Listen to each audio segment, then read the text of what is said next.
As the English line collapsed into confusion, small knots of men tried to break free. About 300 Welsh auxiliaries managed to reach the far bank in safety, slipping back across the approaches to the bridge.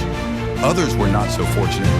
The constable of Stirling Castle, caught in the crush with many of his garrison, was cut down in the fighting and never made it out.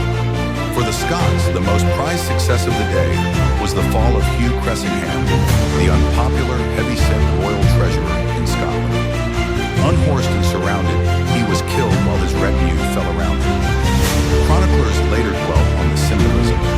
The man who had taxed and seized Scottish property to fund his king's war in France had himself been stripped of life and dignity, his end remembered as a grim kind of payback. Seeing the field lost, one Yorkshire knight, Marmaduke the Twin, gathered what he could of the English heavy cavalry.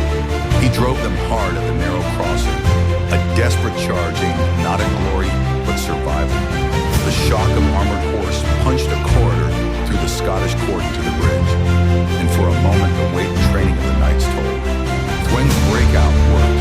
He and a portion of his men escaped, but it was also the last serious resistance of the day. With the vanguard trapped on the wrong side of the river, and the crossing too tight to save them in time, the English force dissolved in the ground. By evening, the banners on the field told the story. Wallace's and Moray's victory was complete. News of the disaster would race south, while in Scotland the triumph at the bridge transformed a revolt into a movement and turned a narrow strip of timber over the Forth into one of medieval Britain's most decisive choke points.